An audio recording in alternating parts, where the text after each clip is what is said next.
Vamos a ir a la palabra de nuestro Dios en esta tarde. Les quiero invitar al libro de Marcos. En el capítulo 1 vamos a leer el verso 31. Y vamos a estar exponiendo estos versículos para hablar acerca del mensaje del Evangelio. Versículo 31, Marcos 1 dice: Entonces, hablando de Cristo, Él se acercó y la tomó de la mano y la levantó, e inmediatamente le dejó la fiebre y ella le servía. Nuestro tema para esta tarde se titula La belleza de la conversión ilustrada. Aquí tenemos unos hermosos versículos. Son estas grandes verdades que son dichas en pocas palabras. Tal vez más de alguno de nosotros ha querido más de alguna vez expresar alguna gran verdad, algún gran sentimiento, alguna gran expresión de alegría en pocas palabras, pero no siempre aquello es posible. Pero aquí se nos ha condensado el mensaje más hermoso que el hombre puede oír, las palabras más dulces que pueden llegar a nuestros oídos en tan solo 3 versículos. Grandes verdades en pocas palabras, pero que tienen gran trascendencia para nuestras almas. Cuando digo almas, me refiero a aquel que es joven, aquel que es adulto, aquel que es anciano. Estas verdades son para toda persona, para todo tipo de ser humano. No importa la situación, la edad, las circunstancias en las cuales nosotros podamos estar, estas palabras tienen gran relevancia. Y brevemente quiero hablar del contexto para que entendamos lo que está pasando alrededor de lo que leíamos. El Señor ha comenzado su ministerio terrenal, ha venido a hacer una gran obra, ha venido a proclamar un mensaje, porque dice el verso 38, vamos a los lugares vecinos para que predique también allí, porque para esto he venido. Él había venido a darnos un gran mensaje y precisamente el versículo 15 lo presenta. El tiempo se ha cumplido y el reino de Dios se ha acercado. Arrepentíos y creed en el Evangelio. Ese es el glorioso mensaje que hoy día también nosotros proclamamos. Pero además iba acompañado de un llamado que le hizo a hombres que le iban a acompañar, iban a ser sus íntimos, aquellos que conocemos como los apóstoles. Y luego comienza a hacer una seguidilla de milagros para precisamente mostrar la conversión de distintos tipos o ángulos, para poder entender más y más de la conversión en la medida que vayamos teniendo esto con mayor claridad. Él sanó en el versículo 21 de manera pública a alguien que tenía un espíritu inmundo, tomó la iniciativa. Luego vemos también al final del capítulo 1 que el Señor sanó a un leproso que vino delante de él. Pero aquí nos encontramos con unos versículos donde hay personas que el Señor va a un hogar y presentan y traen y le hablan acerca de una dama que es la suegra de Pedro. Así que él había entrado en la sinagoga a enseñar estas cosas y a hacer estos milagros que lo autentificaban como el Mesías, lo autentificaban como aquel que iba a venir a dar vida a su pueblo, a dar salvación. Entonces había salido de allí en el versículo número 1, estaba en la sinagoga, y ahora en el versículo número 29, él está saliendo de allí donde había enseñado, donde la gente se admiraba de lo que él decía y cómo lo hacía. El versículo 22 dice, y se admiraban de su doctrina, porque les enseñaba como quien tiene autoridad y no como los escribas. Así que había un mensaje sorprendente, pero a la vez las cosas que él hacía causaban gran admiración en el pueblo. Y como dije, sanando a muchas personas. De hecho, el versículo número 34 dice que sanó a muchos que estaban enfermos de diversas enfermedades. El ministerio público de nuestro Señor estaba en desarrollo. Y ahora entonces él sale de la sinagoga y vienen a un hogar. Ya no había multitudes, no había mucha gente mirando lo que estaba pasando, no había mucha gente escuchando lo que él estaba diciendo, sino más bien habían un par de discípulos, 4 de ellos, y una mujer que estaba en una situación bastante deplorable para aquellos años. Así que de algo muy público, él fue algo privado y continuó haciendo la obra que él había venido a hacer. Así que vemos a Cristo, no necesitando una gran puesta en escena, grandes escenarios, gente que le aclamara. No vemos, por supuesto, no había televisión en aquellos años, pero si pensamos en nuestros tiempos, no habían cámaras de televisión, no habían programas preocupados de lo que él estaba haciendo. Simplemente allí en el privado donde él estaba haciendo la gran obra que él había venido a hacer, porque su interés no era la fama. el interés de Cristo no era la popularidad. Él había venido no había venido a llamar a justos, dice al final del capítulo 2, en el versículo 17, sino a pecadores. Él había venido a anunciar este mensaje de salvación, de tal manera que el hombre ahora pudiera una vez más estar en comunión con Dios. Así que no era su interés la popularidad, ser famoso, que la gente le aclamara por todo lo que él hacía. Y esa es una gran diferencia con lo que vemos hoy en día, en muchos lugares con respecto a la fe. Esa acusación que usualmente hacen al cristianismo de que lucran con la fe, por supuesto, aquello es cualquier cosa menos cristianismo, porque ese no es el ejemplo de Cristo, ese no es el ejemplo que nuestro Señor nos ha mostrado aquí, de hombres, de personas, inclusive mujeres que llenan estadios y hacen muchas actividades simplemente para aprovecharse de la ignorancia de las personas y para obtener algún rédito económico y terrenal. Nada que ver con el testimonio de Cristo, eso no es cristianismo. Y si en algún momento has participado de algo como eso, donde haya lugares que se aplauden a las personas, donde haya lugares donde los hombres toman el primer lugar y no Cristo, una de las primeras cosas y mejores cosas que tú podrías hacer es alejarte de aquellos lugares, porque no te están acercando a Cristo, no te están acercando a la palabra del Señor, sino más bien te están alejando para que sigas doctrinas de hombres conforme a sus propias ideas y a sus propios pensamientos. Este es el ejemplo de nuestro Señor. Y esto es lo que también nosotros debemos considerar. Pero el asunto es que aquí dice que salió de la sinagoga, vinieron con Simón, Andrés, Jacobo y Juan a la casa de Simón, de Pedro, y la suegra de Simón estaba acostada con fiebre. Y aquí tenemos una realidad que para aquellos años era una realidad bastante compleja. Hoy día nosotros vemos la fiebre como algo trivial, como algo que con ciertos medicamentos es posible bajar, con ciertos asuntos farmacológicos nos permite controlar, pero estamos hablando hace 2000 años, por lo tanto no estaba el avance científico y médico que hoy día se tiene, por lo tanto es algo no menor. De hecho, Lucas, que era médico, tenemos una opinión objetiva de alguien que sí se dedicaba a estos asuntos médicos, él da un diagnóstico muy similar, pero añade algo en su evangelio. Él dice que era una gran fiebre. Era algo que era muy grande, era algo que, de hecho, en estos tiempos, cuando alguien tiene una gran fiebre, cuando alguien tiene algo muy grande, uno está inhabilitado, tiene que estar allí en cama, si es hombre es mucho peor. Entonces, obviamente, ocurre en algo que no se empieza a inhabilitar, no se empieza como a dejar en cama, no hay ánimo para hacer cosas, no hay muchos deseos de hacer trabajos, etcétera. Y aquí tenemos la realidad de esta dama, una fiebre que era muy grande. Ella estaba postrada, dice otro de los evangelios. Estaba debilitada, incapaz de valerse por sí mismo. Esa era la situación de la suegra de Pedro. Ahora, ¿qué encontramos con este milagro? Cuando digo que está ilustrando algo de la conversión, de esta conversión tan hermosa, ¿qué es lo que se ilustra con esta verdad? En primer lugar, lo que el pecado produce en el hombre. Porque espiritualmente lo hace incapaz de poder merecer algún favor divino. Espiritualmente lo hace incapaz de poder alcanzar comunión con Dios.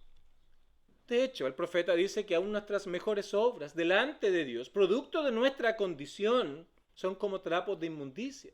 Algo que estaba destinado simplemente para ir al tarro de la basura. Así que aquí se nos ilustra en primer lugar, de cierta manera, nuestra propia realidad, nuestra incapacidad de ganarnos o de merecernos el favor de Dios. Postrados, estamos inhabilitados, estamos incapaces espiritualmente para obtener algún favor espiritual de parte de Dios. Así que es importante que podamos comprender precisamente la manera en cómo esto se ilustra para nosotros en este tiempo. Pero además encontramos otra verdad, que fueron al hogar de estos hombres acompañados por Jacobo y Juan, y cuando vieron a la suegra de Simón, dice que enseguida le hablaron de ella. Y Lucas añade algo más a este relato. No solamente le hablaron de ella, sino que le rogaron por ella. Ese es el pensamiento, la idea, el amor que hay expresado por estas personas hacia su suegra. Así que, en primer lugar, muestra al creyente que nosotros podemos pedirle a otros por Dios. Y eso es lo que hacemos. Oramos. intercedemos, pedimos al Señor por las almas de aquellos que aún no conocen a Dios. Tal vez algún familiar, algún amigo, algún vecino, algún cercano. En primer lugar, el creyente ora por aquellas personas para que puedan entonces comprender y entender acerca precisamente de quién es Cristo. Pero hay otra cosa también que es muy importante que tú debas saber, porque muestra cuán privilegiado debes considerarte si hoy día estás aquí porque alguien te invitó. Si hoy día estás aquí porque Dios ha provisto un medio para que precisamente puedas venir a escuchar acerca de Cristo, puedas venir a oír acerca del mensaje de salvación, acerca de nuestra realidad, acerca de lo que somos delante de Dios, acerca de cuál es nuestra verdadera realidad delante del Creador. Así que aquí comenzamos a responder esas grandes preguntas de la vida. ¿De dónde vengo? ¿Quién soy? ¿Y a dónde voy? Y el Evangelio precisamente nos habla de estas cosas con claridad. Así que, insisto, debes sentirte privilegiado de que Dios en su gracia haya provisto que hoy, por ejemplo, o en algún otro momento alguien se haya acercado para hablarte de estas verdades tan sublimes y maravillosas del Evangelio. Tal vez fue tu amigo, tal vez fue un padre, una madre, un hijo, una hija, un vecino, quien sea. Debes sentirte privilegiado por esto de oír el mensaje de salvación. ¿Cuál es el mensaje que predicamos? ¿Cuál es el mensaje que anunciamos? ¿Cuál es este mensaje que nuestro Señor comenzó a proclamar aquí en el versículo número 15? En primer lugar, la necesidad que tenemos de estar a cuentas con Dios. Porque la Biblia nos habla de que Dios es un Dios santo. Un Dios creador que nos hizo con un propósito de vivir para la gloria de Él, en obediencia a Él, cada instante de nuestra vida, cada segundo de nuestra existencia. ¿De dónde venimos? Venimos porque Dios nos creó y nos dio un propósito para cumplir. Y Dios es santo y exige y pide que podamos vivir de acuerdo a sus normas, pero hemos fallado delante de Dios. No hay quien haga lo bueno, dice el apóstol, no hay justo ni aún uno. Así que también venimos a oír no solamente acerca de este y el único santo Dios, sino también a oír nuestra propia realidad delante de Dios, expresada en esta mujer, expresada en los milagros que Él ha hecho aquí. Venimos a escuchar acerca de quién realmente soy delante de Dios. Y además venimos a oír lo que Cristo hizo en favor de pecadores. Dios santo, el hombre pecador, Dios justo debe castigar el pecado que hace el hombre pecador. Y allí están las consecuencias de nuestro pecado. Estamos lejos de Dios para siempre. No podemos alcanzar la gloria de Dios. No podemos estar en comunión con Dios. Pero ahora el Evangelio también nos habla de lo que Cristo hizo en favor de pecadores, para que puedas comprobar que el Señor no es un Salvador distante. No es un Salvador que está lejos de ti, que tienes que ir una vez al año a cierto lugar porque allí vas a poder ver. No. Es un Salvador cercano, no está lejos de ti. Es un Salvador que está allí. Dice, Él ha venido a llamar a justos, no haya venido a llamar a justos, sino ha venido a llamar a pecadores. Y Él está llamando amorosa y constantemente para que el hombre, la mujer, el ser humano pueda considerar estos asuntos con seriedad. Y mira cómo Cristo trata a esta mujer ahora. Mira el amor, la ternura que Él muestra hacia esta dama. Y aquí encontramos hermosas enseñanzas acerca de la conversión. Tremendas lecciones que nos hablan acerca de cómo podemos ser aceptos delante de Dios. En primer lugar, hablé de que nuestro Señor es un Señor cercano. Y aquí lo experimentamos, lo comprobamos en el versículo número 31. Dice que cuando le hablaron de ella, le rogaron por ella, por esta mujer, entonces, Él no hizo la vista gorda. Dice que Él se acercó. Lucas dice que se inclinó a ella. El mismo Señor, el gran Creador, vino a ella de manera personal. Vino a ella de manera particular, demostrándonos lo que Cristo precisamente hizo hace 2000 años atrás, cuando Él, siendo Dios, no tomó aquello como una excusa, sino más bien se despojó de sus atributos reales y vino a esta tierra, se humanó, tomando una naturaleza humana, las limitaciones humanas, y vino a esta tierra a sufrir desprecio, a sufrir tribulación, pero especialmente Él vino a llevar las consecuencias por nuestro pecado, allí en la cruz del Calvario.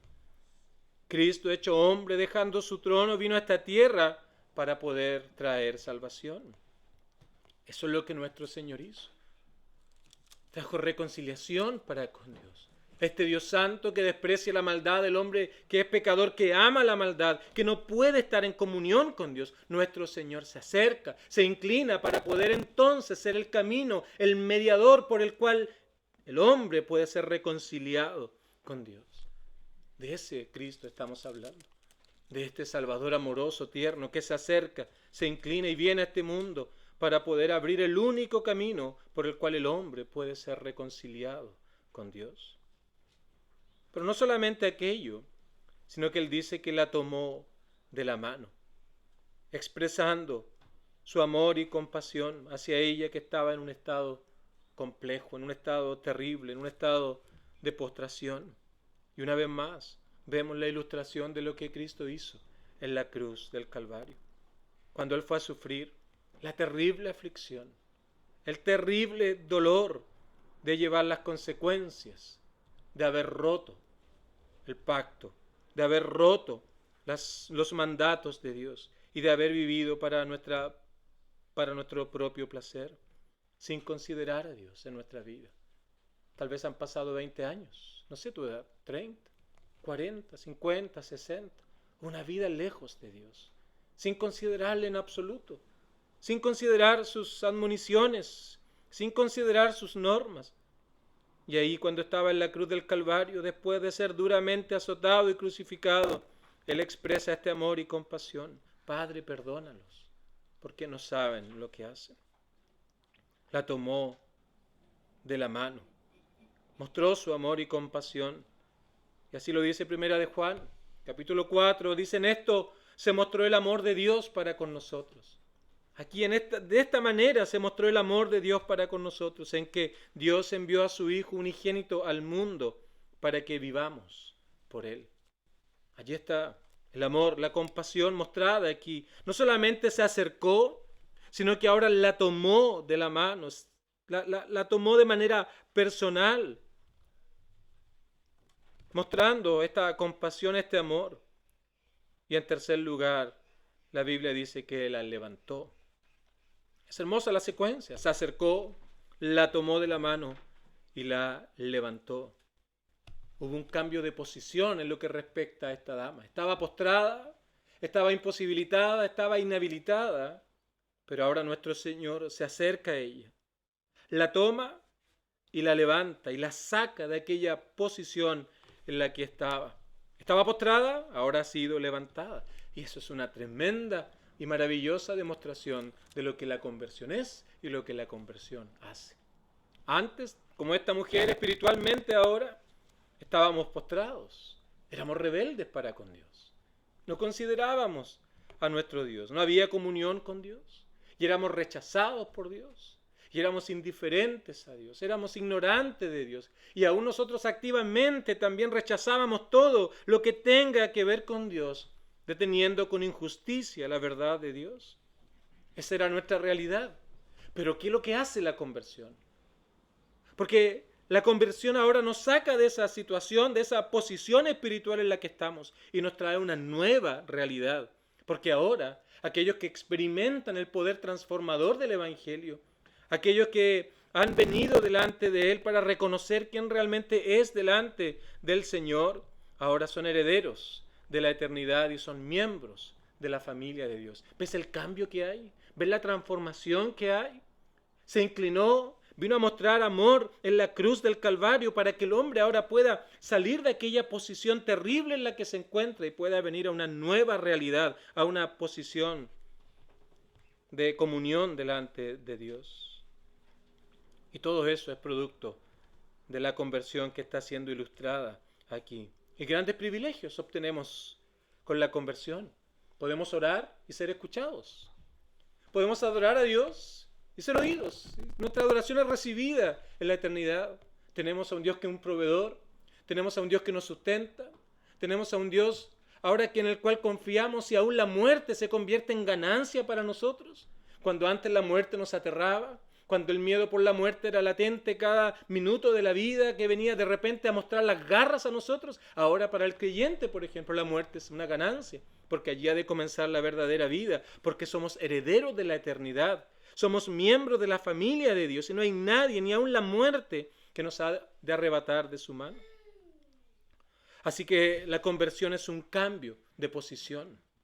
Pero además la conversión significa ser limpios y ser perdonados de nuestros pecados. Esto se ilustra en la fiebre. Una ilustración del pecado, y dice el versículo 31, cuando la levantó inmediatamente le dejó la fiebre. Toda culpa, queridos amigos, en la conversión es perdonada. Todo registro de pecado es quitado por completo. Ya no hay deuda para con Dios. Somos declarados justos delante de Dios. Mira, usemos la siguiente ilustración. Piensa que en cierto lugar, en cierto terreno baldío, se está acumulando basura. La gente estimó que allí podía dejar sus desechos y lo empezó a dejar todo allí acumulado. Y llega un punto en que viene el dueño y necesita construir una casa allí. Así que ve toda esa basura acumulada y lo que simplemente él va a hacer es taparla con tierra. Simplemente va a tirar tierra encima. El asunto es que la basura sigue allí. Y esa basura va a causar un gran daño. Porque si quieres construir sobre aquello, el terreno va a comenzar a ceder, se va a compactar con el peso de la casa, de tal manera que la basura va a compactarse y finalmente el terreno va a ceder y la casa es muy posible que vaya a destruirse o va a ser inhabitable por el peligro que aquello conlleva. Y así es el pecado. El pecado daña. Y las personas tratan de cubrir su pecado por medio de religiosidad, por medio de algunas actitudes pseudo cristianas, por medio de cierta asistencia a algunos lugares de culto, pero el pecado sigue allí. El pecado no ha sido tratado. El pecado simplemente está cubierto por ciertas actitudes, pero con el paso del tiempo comienza a venir todas esas cosas y esas raíces que están arraigadas en nuestro corazón comienzan a manifestar distintas clases de pecados. Queridos amigos, así es tratar de construir una vida espiritual sobre nuestra propia vida sin que haya una conversión. Es imposible. No se puede. Esa basura debe ser quitada. Esa basura debe ser desarraigada de aquel lugar. Y precisamente lo que hace la conversión es eliminar todo eso. Quitar todo eso, borrar por completo, no solo la culpa del pecado, sino esas raíces que están arraigadas en nuestro corazón, que están pegadas a él, que nos domina y que nos controla. Todo aquello es desarmado, todo aquello es quitado producto de la conversión. Porque ser convertido no es solo un cambio de posición, sino también es ser perdonados, es ser limpios por medio de Cristo. Pero también la conversión es un profundo cambio de naturaleza. De eso es lo que estoy hablando. Pensemos en un hombre como en un vaso lleno de líquido.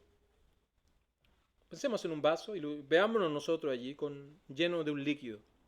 Nuestro cuerpo sería la botella y el líquido sería todo lo que el hombre es, su carácter, sus pensamientos, sus sentimientos, las cosas que ama, las cosas que anhela, las cosas que le dan placer, las cosas que busca de manera incesante semana tras semana. Es el carácter, la esencia de la persona, su alma. Pero lo que hace la conversión entonces es producir un cambio moral en su naturaleza. Es quitar esa vieja naturaleza que está contaminada por el pecado y poner una nueva vida y una nueva mente, una nueva voluntad, nuevos deseos. De tal manera que ahora hayan una nueva inclinación a nuevas cosas. Pensemos en una paloma. La paloma no come carne. No le desea, no la apetece, porque su naturaleza es no comer carne. Por naturaleza ha de buscar otro tipo de comida, si ha sido creada, para que pueda buscar en ciertos lugares, bajo ciertas condiciones, bajo ciertas condiciones sabe que ha de encontrar lo que ella necesita, porque así ha sido programada. Ahora, para que pudiera desear carne, ¿qué es lo que debería ocurrir? Debería haber un cambio completo en su naturaleza, para que su instinto ahora le lleve a comer carne para su subsistencia. Por sí misma no lo ha de hacer. Entonces lo que hace la conversión precisamente es eso, esas cosas que antes no anhelábamos, esas cosas que eran vivir para la gloria de Dios, obedecer a Dios, estar leyendo la palabra del Señor, estar orando, estar conociendo más y más de Dios, esas cosas que no producían ningún interés. Ahora la conversión cambia todo aquello. La conversión es un cambio de naturaleza, de tal manera que ahora hay un interés por las cosas celestiales. Aquello que no será absurdo, aquello que no será ridículo, aquellas cosas que no serán sin sentido, aquellas cosas que no son necias tal vez, o no serán necias en algún momento de nuestra vida. ¿Cómo vas a ir a perder tu tiempo a la iglesia? Hey, mira, eres joven, tienes que disfrutar la vida, aprovecha de vivir la vida carpe diem, no sabemos de mañana, así que aprovecha tu tiempo ahora, debes disfrutar. Pero la conversión cambia todo eso. Ahora hay un interés por las cosas espirituales. Hay preocupación acerca de realidades espirituales. Hay un deseo de vencer ese pecado, no de satisfacer ese pecado, sino de vencer aquellas cosas que sé que a Dios no le agradan, todas aquellas cosas que antes disfrutábamos. Y hay un deseo de conocer más y más a Cristo. Todo eso hace la conversión porque es un cambio de naturaleza, un cambio de corazón, una nueva mente, nuevos pensamientos, nuevos sentimientos que ahora buscan agradar a Dios. Pero también la conversión es seguir a Cristo. Verso 31. El Señor se acercó, la tomó de la mano, la levantó e inmediatamente le dejó la fiebre. Y termina diciendo, y ella le servía. Porque la conversión es seguir a Cristo. Ahora queremos vivir para Dios. Una vida práctica para Dios. Queremos hacer lo que Dios nos pide que hagamos y para lo cual fuimos creados. Queremos hacer las cosas como el Señor las manda. Ya no nos sentimos amos de nuestra propia vida. Ya no nos sentimos dueños de nuestra propia existencia. Porque sabemos que un día nos vamos a presentar delante del Señor y vamos a tener que dar cuenta delante de Dios. Queridos amigos, la conversión involucra necesariamente seguir al Señor. Muchos dicen ser convertidos, pero no hay una vida que siga al Señor. No hay una vida que quiera someterse a sus normas. No hay una vida que quiera vivir para su gloria. Simplemente queremos vivir una conversión, pero donde nosotros sigamos siendo los dueños de nuestra vida. Y aquello no es algo compatible. Porque la conversión que involucra salvación trae también una vida bajo el señorío de nuestro Dios. De tal manera que ya no somos dueños de nuestra propia vida, sino que ahora nos hemos humillado ante el Señor y vivimos para Él. Vivimos bajo la autoridad y dominio de Cristo revelada en su palabra, que es quien es nuestro Salvador, y llegamos a ser seguidores de Cristo. Todo esto está en esta sanidad. Se nos describe el cambio que Dios hace. La gran obra de nuestro Señor, el gran amor de nuestro Señor. Así que todo esto es ilustrado de manera tan hermosa en estos pocos versículos. Una gran verdad, una hermosa y maravillosa verdad, que de este estado terrible, lamentable, de este estado exhausto, donde no hay esperanza, ahora podamos estar en una nueva posición, donde podamos ser transformados, ser cambiados, tener nuevos anhelos y un deseo de vivir para el Señor. Así ocurre con el que confía en el Señor, queridos amigos. Podemos experimentar un Salvador cercano. No necesitas peregrinar como ciertas religiones enseñan, una vez al año a cierto lugar o una vez en tu vida. Puede ser aquí, puede ser en tu hogar, donde quiera que estés, tú puedes experimentar el poder transformador de este Salvador cercano, que se hizo hombre, se hizo obediente, una obediencia que le llevó a la cruz del Calvario para que sea nuestro representante y en la cruz recibir el castigo que nosotros merecíamos. ¿Por qué es que merecíamos ese castigo? ¿Por qué es que hablamos de que éramos merecedores de un castigo? Porque debemos reconocer algo, nos hemos olvidado de Dios. Fuimos creados para vivir para la gloria de Dios y lo que menos hace el hombre es vivir para la gloria de Dios. Nos hemos olvidado de Él. Hemos olvidado el propósito para el cual fuimos creados. No queremos vivir para Dios. Le rechazamos continuamente. Incluso tal vez has llegado a burlarte de Dios. Has llegado a burlarte de los cristianos. Has llegado a burlarte de la palabra de Dios. Allí estás como esta mujer postrada, sin esperanza, Pero cuando somos salvos, somos levantados, somos arrancados de aquella situación en la cual estábamos completamente pegados, somos quitados de allí. Nuestra naturaleza es cambiada, nuestro estilo de vida es transformado. Hemos sido sacados de nuestro rechazo e indiferencia a Dios, de nuestra lejanía a Dios. Hemos sido hechos cercanos, transformados. Y ahora no solamente podemos, sino deseamos agradar a Dios. Y leí algunos versículos después de esta historia, para mostrarte que el Señor nunca alejó a alguna persona que le pedía sanidad. Siempre la sanó. A menudo, de hecho, sanaba a todos los enfermos en una multitud, lo dice el versículo número 34. Sanó a muchos que estaban enfermos. Y qué triste es que muchos, como en esos años, rechazaban pedírselo. Hoy día muchos no quieren e insisten en no considerar al Señor. Pero si tú vienes delante de Él con sinceridad, buscando perdón y salvación, las palabras del Señor son estas: el que a mí viene, Él no le echa fuera. Y con esto concluyo. Tal vez te preguntes, bueno, ¿cómo debo ir al Señor? ¿Cómo es que iré delante de Él? Y dos cosas simplemente puedo añadir a todo lo que ya he dicho. En primer lugar, ve por medio de una oración de arrepentimiento delante de Dios. Esto es lo que tú eres delante de Dios, por lo tanto debes ir delante de Él pidiéndole perdón por tus pecados. No hay una oración de memoria que tú puedas decir. No hay un rezo que tú tengas que tomar y repetirlo del principio hasta el final y ya está todo hecho. Debes ir con tus propias palabras, pidiéndole al Señor que quite la iniquidad que hay en tu corazón, la maldad que hay en tu corazón, que está arraigada allí, que transforme tu vida y te reciba por gracia. Ve a Cristo con palabras simples pero sinceras. Ve delante del Señor reconociendo cuál es tu condición. Esto es lo que he hecho, Señor. Estas son las cosas que han dominado mi vida por tantos años. Estas son las cosas que he disfrutado, pero ahora entiendo que son cosas que tú desprecias, Señor. Pero yo las disfrutaba, no sabía nada de esto, pero ahora que lo sé, Señor, perdóname. Perdóname, Señor, por todas estas cosas que he hecho. Así que vas en arrepentimiento por haber pecado delante de Dios, pero también debes ir con fe. Debes confiar en el médico eterno.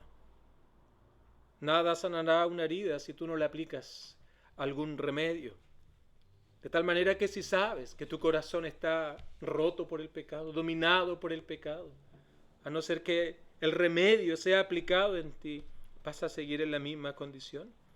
Así que ve al Señor con tu quebrantado corazón, dolido por el pecado que has hecho delante de Dios, y dile al Señor que Él te sane, que solo Él puede sanarte. Confía en que Él lo hará, porque esa es su promesa. Como dije, el que a Él viene, Él no le echa fuera. Así que dile al Señor que crees que tan solo Él puede salvarte. No hay otra manera, no hay otra forma. No es mi religiosidad, no es ser hijo de padres cristianos, no es por estar años en una iglesia. Es tan solo Cristo que puede salvarte. Y dile en oración: Señor, yo sé que tú puedes salvarme. Y sé que no debo mirar a nadie más que a Cristo para mi salvación. Y di como aquel hombre en la Biblia: Señor, yo creo, ayuda mi incredulidad. Que el Señor nos ayude a todos.